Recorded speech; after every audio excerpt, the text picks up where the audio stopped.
Alice the Fabric Ninja, and I've partnered with Amy over at Sewing for Geeks to make these adorable tech accessories. We have a cell phone charging pocket and a cord wrap that you can make yourself.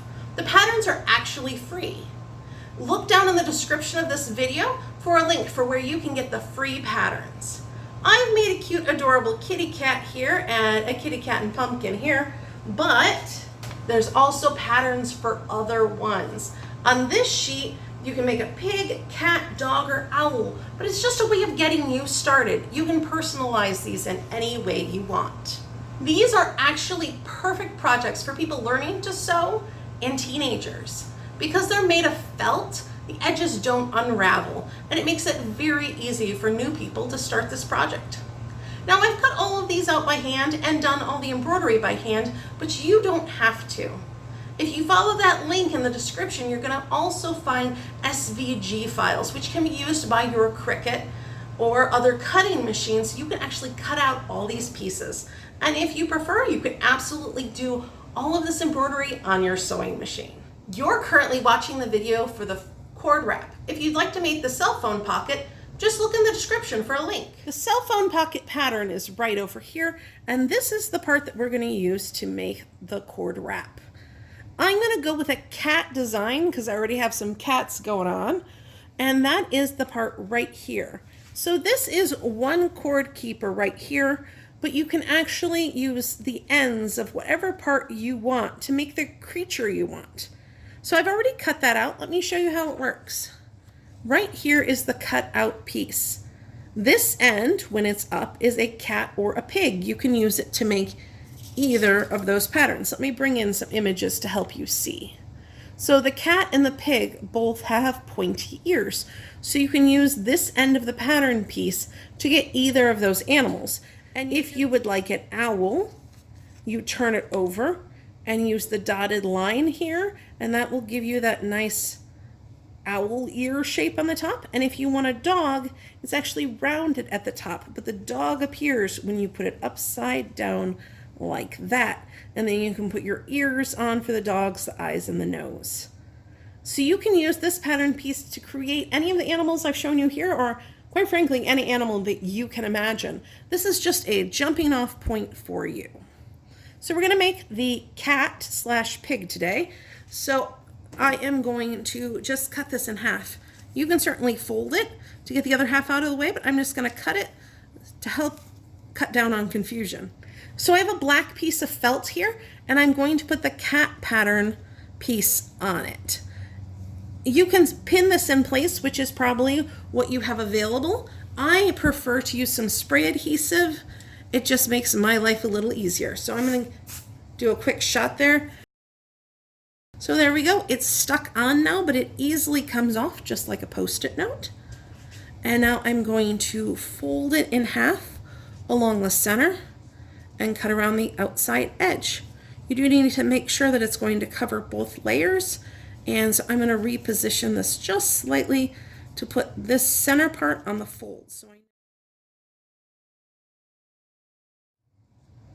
I am going to add a cat tail out of orange. And there is a pattern piece for a cat nose. It is super tiny. I don't really suggest you try to actually cut that pattern piece. Just know that you can make a little bitty circle for the cat nose, or you can just embroider the nose on, which might be what I end up doing. So cut out any other pieces that you want. Okay, I have my pieces cut out now. Because this is going to fold, I have the cat nose on the front here, and on the back you see the cat tail. I'm going to sew around the outside edge first, so I'm going to take my nose and my tail and set them aside for safekeeping. So the first thing I'm going to do is a blanket stitch around the outside edge here. The blanket stitch is going to look just like this here, have all those lines that go inward, and it will help give my cat a very hairy look. I am using 3 strands of embroidery floss here in my crewel needle. Embroidery floss comes in 6 strands, so cut yourself a piece and divide it into 2, and then just put half of that through your needle. I'm going to start by putting a knot in my thread. I make a quilter's knot. You make a circle with your thread so that the needle is pointing at the tail. I then hold it on my needle and I wrap around. Then I transfer hands. So I'm going to pinch right on all those wraps of thread, push with this hand, and pull it through. And it makes a very tiny, cute knot. I'm going to make this my back side. So I'm going to start from the back. I'm now going to make a loop out of my thread. So I'm going to take a stitch through and I'm going to go into this loop. So that loop is actually going around the needle. And this is going to be a loop that is created. And that's actually what makes those vertical lines. So the next stitch, it's the same thing. I'm going to go down and out. And I want to make sure I'm going out through the middle of the thread loop. So the thread is going to be caught on my needle as I go. If you have a hard time keeping your stitches even, you can just mark your finger. So now when I lay my finger down here, I can see where my next stitch should be. Okay, if your thread is not behaving, as mine is apparently not behaving today, there's a number of things you can do. One is you can iron it. You can also add beeswax to this or other thread conditioner. I tend to just fight with it, and that works for me. Okay, I've made it to the ears. And these ears are pretty tiny, so I kind of started to make my stitch smaller. You can see it's kind of wide here, and it's gotten narrower as I got up to the top, because I want to be able to do several stitches on these ears. Remember I said everything was about keeping it even? Well, sometimes you don't keep it even on purpose, because having all of these little stitches into my ears are going to make the ears look fuzzy, just like cat ears are. I've made it around one side of the top and I'm running out of thread, so I want to show you how to finish off. I just took a stitch, so I'm going to turn it around to the back. I'm just taking a shallow stitch, and I'm not pulling too tight because I don't want to mess up the line there. I'm just anchoring it, and then I'm going to take a little stitch around that barb and then scoot my needle through. I don't have a lot of thread, so I might run out as I do that. Okay, so I've taken my needle off, and now I'm going to split my threads. I have two on one side and one on the other because I don't have an even number, and I am just going to make a knot. I'm going to do that twice. You may have a different way that you prefer to end off. That is totally cool. Do it the way that you want to. Here we go. We're going to take a stitch basically where we were. You can choose to repeat the stitch that you were on or not. It's really a personal preference. I'm not going to, but I'm going to show you how to help that line continue. You can grab that thread that you had on the back and go through it to help that line continue.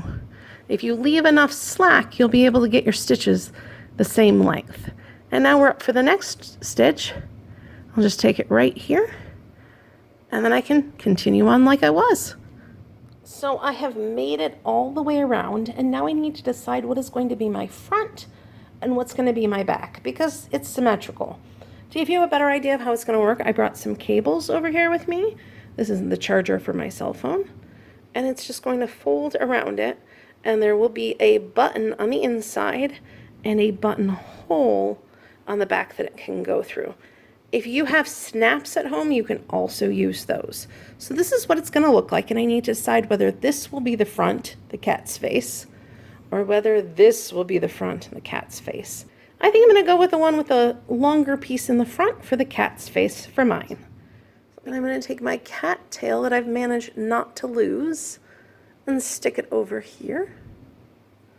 And my cat nose, I'm going to plop it up here. If you're not quite sure where you want things to go, it's never a bad idea to get out the images to just help you see where theoretically I put things. The button and the buttonhole is going to be the last thing I add, and I will likely be cutting through my tail to add that. It's just a decision I'm going to make here. If you don't want to do that, you can actually just set your tail off to the side or curl it a little more, and you'll have plenty of room for a buttonhole. Again, I'm going to set my nose aside because I'm going to lose it, and I'm going to start from the back. Stick my needle up and see if it's in a good spot. And I am not going to do buttonhole stitch this time. I know you're shocked. I'm going to actually do a daisy chain. So right now nothing's being held down. I'm going to take my first stitch to actually just pierce this. Ah, that didn't work. Okay, there we go. I'm going to pierce that so at least I'm holding on to it somehow. And I'm going to everything laid down better. It's felt, and felt sticks to felt, so all you got to do is get some good contact and it'll stay still. A daisy chain is where you make a loop, you go back in basically where you started, and when you come out, you are going to come out through that loop. There we go. Now getting a daisy chain to turn corners and kind of slalom with the tail is going to be a little complicated, but we're going to try it anyway. The great thing is if I don't like it, I just take it out and do something else. Okay, my tail is sewn down, at least roughly. Turn it around and we got a cat face to do. So I'm going to mark out where I want the face, and I'm going to use a Sharpie. But it's just going to darken the black so it's easier for me to see.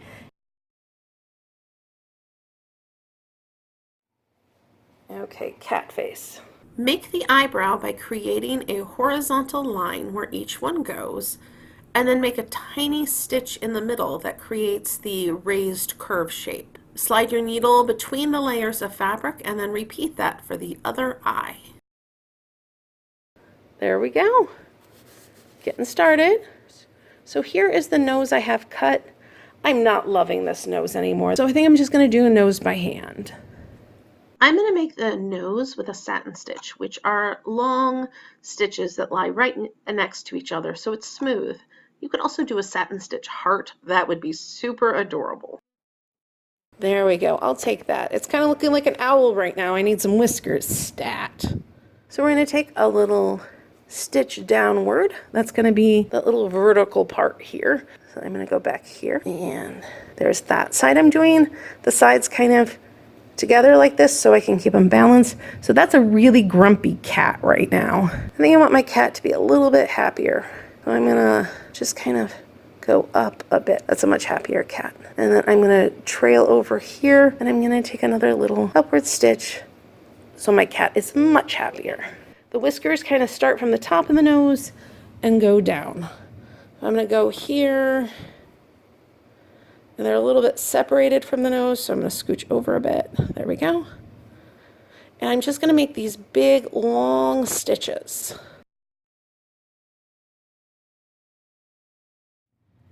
So this guy is going to be folded in half to keep your cables secure. And now I need to go find a button. There are two types of buttons here. A flat button and a button with a shank, which is the part that stands up underneath. This one, having a shank, lifts it up so that when it's buttoned, I'm putting it next to the felt here, it will actually sit on it and allow the shank to go through the thickness of the fabric so that it sits nice and neat. This button does not have a shank, so we will have to create one as we sew. Because this one is an easier one to sew on, you just sew it on. I'm going to do the hard one. This button is going to actually be sewn on the back here so that when this folds over, it will go through a buttonhole that's located here. So the first thing we need to do is actually make that buttonhole. So my video recorder had some major issues and didn't record me putting the button on or making the buttonhole. So I'm going to do it again for you on a different piece. This button is sitting smooth to the surface, but if I unbutton this, you can see that it sits above the surface. It has enough height to make up for the thickness of the felt that's going to be sitting under it. So when I button this, that felt sits under there and is actually quite thick. You start by putting your needle in through the back, and you'll want to take a stitch just to make sure everything is good and secure. Buttons get a lot of stress on them. Next up, you're going to take a stitch through your needle, through your button, and you're going to go back down. This is where everything can go wrong. While you're pulling things up, you don't want to pull tight. You want to leave some slack. You want to leave enough room, which is the thickness of the fabric you're going through. That might be something really thin. It might be something really thick like the felt. Here I've pulled tight, and there's just not any room under it for the felt to be, which means that over time this button will end up breaking because it's under too much stress. So I'm going to exaggerate this right now. This is a lot of space under here, but I hope it's easier to see by exaggerating. So I'm going to take more stitches through the button. Whoops, I almost pulled too tight. See what happens? You got to hold it out. You can sew over something, which will also help. Putting a match under there or a piece of fabric along the edge to keep you from sewing too tightly. So every time I take a stitch, I try to pull very loosely and then wiggle it to make sure there's still a lot of room. I'm going to go through one more time.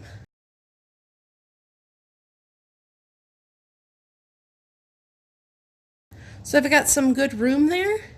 I'm going to pop back up just underneath the button, and I'm going to start wrapping it. I'm going to go around and around and around. This is easier if you put it down. You kind of hold your thumb under the button and you just start making passes. And that will wrap around those threads and make a shank or a stem. Go around as many times as you need, then secure it in place. You can secure it on the back if you happen to be able to do that on your project. The owl doesn't really allow you to go all the way through because that would mean you were going into the cat's face. So let me show you how to secure that. I secure those in kind of the same way as I made the shank. So I'm going to go around the button, and then I'm going to cut through here, the loop. 1, 2, 3. I'm basically making a quilter's knot, but underneath the shank of the button. And I'm just going to pull tight, and then there will be a little knot underneath my button if I can't get to the back side. There we go. Now you have a button. So you want your buttonhole to be about the same size as your button. I've made a little clip here, and I can test fit my button and say, oh, that doesn't fit. So I'll make it a little longer, going both ways. Let's try my button through that now. Will it fit? Ta-da! It will fit, and that shank is beautiful. It makes everything sit very cleanly.